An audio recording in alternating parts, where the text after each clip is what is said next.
sonrası tarihi bir eşiğe de aslında tanıklık ettik bugün. Şimdiye kadar ifade edilen demokratik çözüm için, demokratik toplum ve barış için neler yapılması gerektiğinin en somut göstergelerinden biriydi aslında bugünkü çağrı.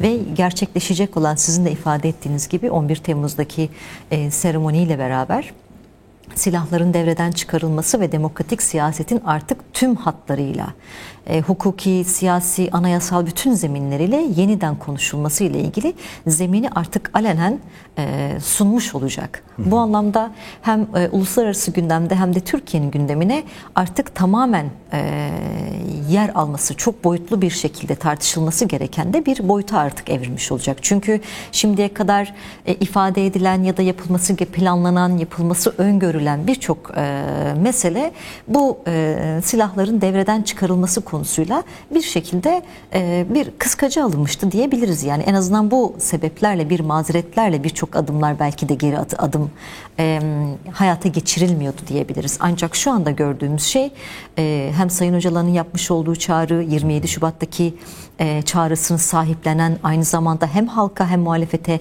yeniden bir çağrı yapmanın yanı sıra meclisi de yeniden bu göreve ve hükümetin de artık bundan sonraki süreçte adım atmaya zorlayan ve yapması gerektiği görevleri de hatırlatan bir çerçeve çizmiş oluyor aslında. Evet. Tam da sizin ifade ettiğiniz gibi bu yönü nasıl gerçekleşecek? Mecliste kurulması konuşulan, şimdiye kadar tartışma boyutuyla var olan, kimi zaman meclisteki diğer partilerle yapılan görüşmeler, komisyonun içeriğinin nasıl olması ile ilgili öneriler, tartışmalarla birlikte en son meclis başkanına sunulan tasarı ve o tasarı üzerinden diğer partilerin de yazılı olarak ifade etmiş olduğu taslaklar üzerinden yeni bir şekli, yeni bir tartışma ihtiyacı olduğunu ortaya çıkartmış oldu.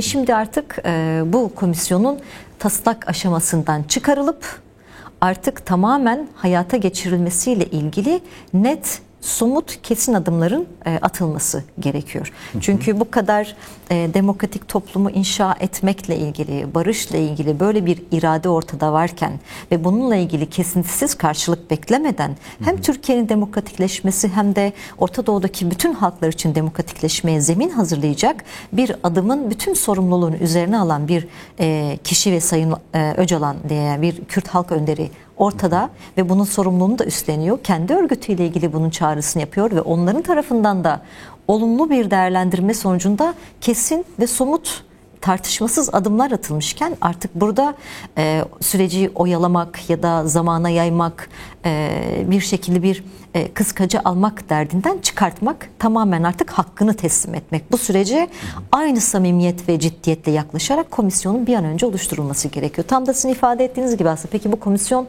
nasıl bir komisyon? Neyi öneriyoruz diye. Burada ben dün Öztürk Türkdoğan'la konuşurken yani kapsamın ne olmalı bu komisyonun, nasıl olacak diye bir soru yönelttiğimde yazılı olarak ilettik zaten biz demiştik. Evet. Yani DEM Parti olarak kuşkusuz farklı siyasi partilerinde, hatta siyasi parti dışındaki kurum kuruluşlarında, kadın örgütlerinin de bu komisyonda olma talepleri var. Yani toplumsallaşması doğrultusunda niyet, beyanlar açık ortada.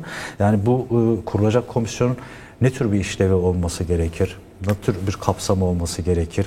Biraz önce söylediğim işte yetkili ve etkili bir komisyon olması, sonuç alması babında gerekli bir elzem ve kaçınılmaz bir zorunluluk olarak gözüküyor. Bu konuya dair biraz düşüncelerinizi, görüşlerinizi hem parti olarak hem de mecliste yapmış olduğunuz temaslardaki duyduklarınız, farklı siyasi yapılanmalardan duyduklarınızı da bizimle paylaşırsanız seviniriz. Yani ben burada konuyu bir kez daha 27 Şubat'taki çağrıya aslında dikkat çekerek sürdürmek istiyorum. Çünkü orada ifade edildiği gibi yani şüphesiz bunların tamamının gerçekleşmesi hukuki ve siyasi yapının alt zeminin oluşturulmasına bağlıdır derken işte tam da bugün konuştuğumuz bu komisyona işaret ediliyor. Ve bu komisyona işaret edilirken komisyonun meydana geliş biçimi, oluş biçimi de başka bir tartışma konusu olarak yine bu hukuki ve siyasi zemine gönderme yapmak ve oradan bir çerçeve oluşturmak durumunda.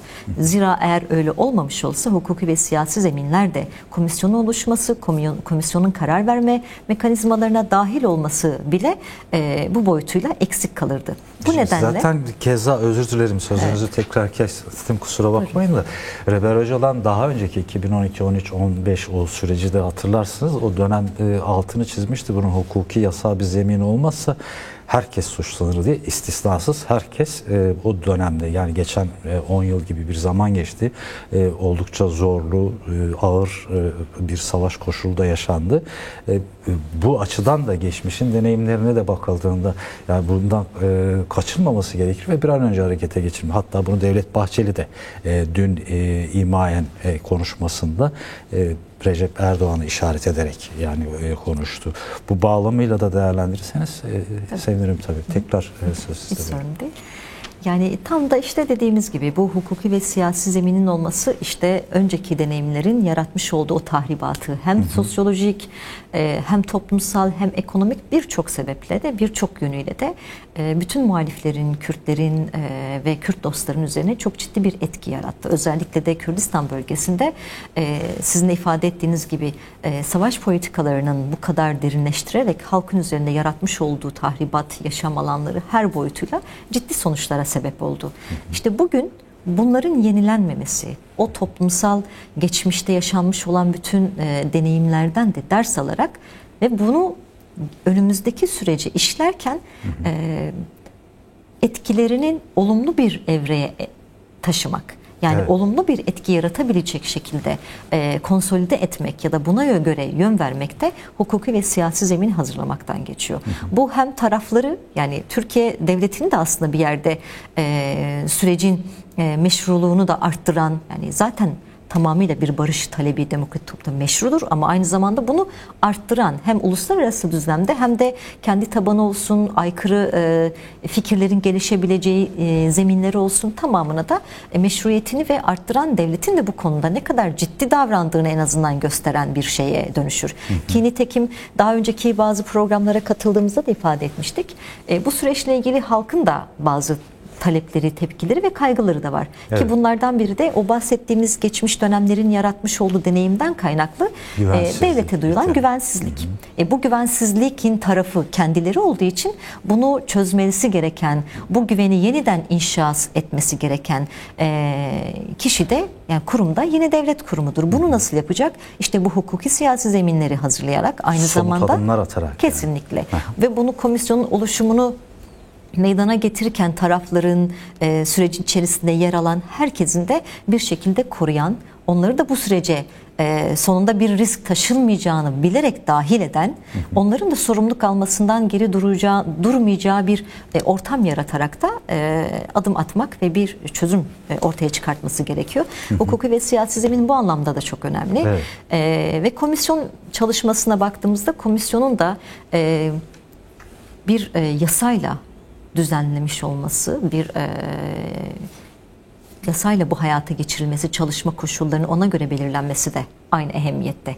Çünkü eğer bu kadar ciddi bir mesele var ortada, tarihsel 100 yıllık, 200 yıllık Kürt sorununun çözümü, demokratik çözüm arayışları, bir barış iradesi varsa o halde buna göre de geçmişten bugüne kadar getirilmiş olan bütün deneyimleri de göz önünde bulundurarak bu komisyonun da yine hukuki ve yasal bir zeminde oluşturulması gerekiyor. Evet. Öyle ki yapılan her çalışmanın, orada alınacak olan her kararında yine hukuki bir yasal zemine oturtulması kolaylaştırılabilsin. Bunun için ayrıyeten bir mesai, ayrıyeten bir çaba ve ikna sürecine girişilmesin. Çünkü dediğimiz gibi zaten bir tartışma boyutu olacak. Komisyonda bunun tarafların tamamı paylaşılacak ve o komisyona dahil olan bütün sivil toplum kuruluşları, kişilikler, daha önce partiler, çatışma ve çözüm sürecinde çalışmış olan fikir insanları, profesörler, siyasi parti temsilcileri, her birisinde bu sürecin bir parçası olma iradesini de güvence altına alan bir duruma dönüşmeli. Çünkü sonuçta biz toplumsal bir barıştan bahsediyoruz. Evet. Demokratik bir toplumdan bahsediyoruz. İşte kadın örgütleri de keza bunun bir parçası olarak. Eğer bunu inşasıyla ilgili bir irade ortadaysa, bunun hukuki ve yasal zemininden bahsederken onları da bu sürecin hem toplumsal hem hukuk hem siyasi parçası yapmak gerekiyor. Onlar için de bir güvenceli alan yaratmak gerekiyor.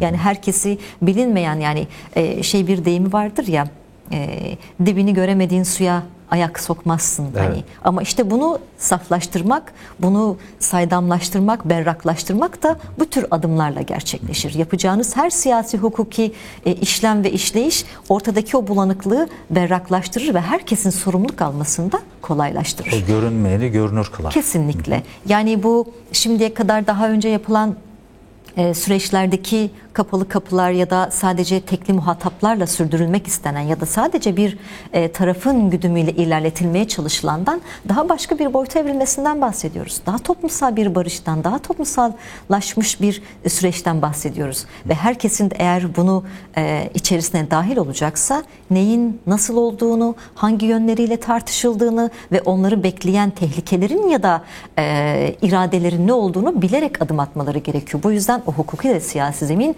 bütün toplumsal dinamiklerin dahiliyetini ve onların da bu süreci güvence altına alabilecek diğer mekanizmaları tartışmasını da kolaylaştırması gerekiyor. Bu anlamda önümüzdeki en somut adımlardan biri bu komisyonun çalışma koşullarının bu çerçevede oluşturulması ve bütün dinamiklerin de dahiliyetini sağlayacak bir boyuta erişilmesi. Toplumsal bir barış bütün dinamikleri gerçekleşir. Demokrasi de öyledir, demokratik siyaset de öyledir. Eğer bundan sonraki çözümde ana dilimiz, ana eksenimiz demokratik siyasetse o halde demokratik siyasete uygun olan bir çerçeveyle bütün çalışmaları ve adımları ilerletmek gerekiyor.